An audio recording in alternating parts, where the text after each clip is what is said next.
এটা ছিল বন্ধুর রিসেপশন পার্টির সেকেন্ড পার্ট ব্লগ। তো আমাকে অনেকেই জিজ্ঞাসা করেছে যে ওটাকে মানে ব্ল্যাক জামাটা ওটা হচ্ছে আমার বড়দির ছেলে, মানে বড় জেঠুর মেয়ে তার ছেলে। বিয়ে বাড়ি তো তাই সবাই একসাথে এসেছি। আর যখন আমি ভিডিওটা করি তখন আমাদেরকে বলছে যে মাসি আমাদেরকেও কিন্তু ভিডিওতে নিও। যাক গে ওসব কথা, বিয়ে বাড়ি মানেই তো খাওয়া দাওয়া ফটো তোলা। আর এখানে চলছে ব্রাইডের ট্রেন্ডিং রিলসের কিছু ভিডিও শ্যুট। তারপরে আমি চলে আসি কিছু স্টার্টারের দিকে। এখানে স্টার্টারে কিন্তু পান রয়েছে, খুব সুন্দর করে সাজানো রয়েছে একদম নতুনত্ব ভাবে। স্টার্টারে কিন্তু অনেক কিছুই ছিল। তারপরে আমি চলে আসি ফুচকা স্টলের দিকে। এখানে আমার কিছু ছোটবেলার বন্ধুরাও ছিল, কাজের জন্য ওরা এখন বাইরে থাকে আর আমরা দেশে।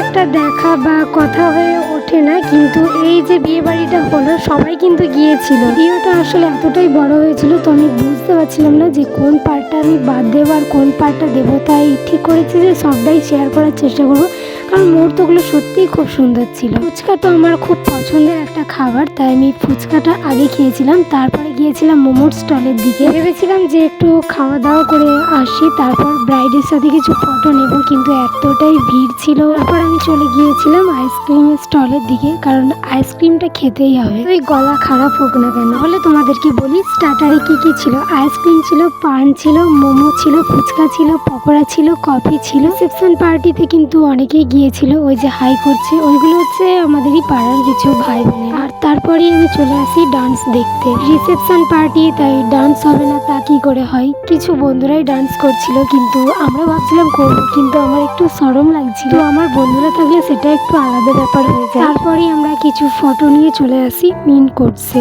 আর আমার চোখ পড়ে মেনু কার্ডের দিকে। তোমরা দেখো মেনু কার্ডটা খুব সুন্দর হয়েছিল। তারপরেই চলে আসে স্যালাড, ফিশ ফিঙ্গার, তারপরেই চলে আসে বেবি নান, তারপরে চলে আসে চানা মশলা। আর আমি খাওয়ার শেষ করতে না করতেই চলে আসে ফ্রাইড রাইস, চিকেন কষা। ভাবি যে আমার পাশে এমন একজন বসবে যে আমার খাবারগুলো শেষ করতে পারবে। জানি খাবার নষ্ট করা উচিত নয়, কিন্তু কি করবো বলো, খেতেও তো পারি না। আমি অনেকটা খেয়ে নিতে পারবো, কিন্তু কিছু মুহূর্তে গিয়ে মনে হয় যে খাবারের গন্ধতেই শেষ হয়ে গেল। ভাত, ডাল আর তরকারি ছিল, কিন্তু আমি খেতে পারবো না বলে আর নিইনি।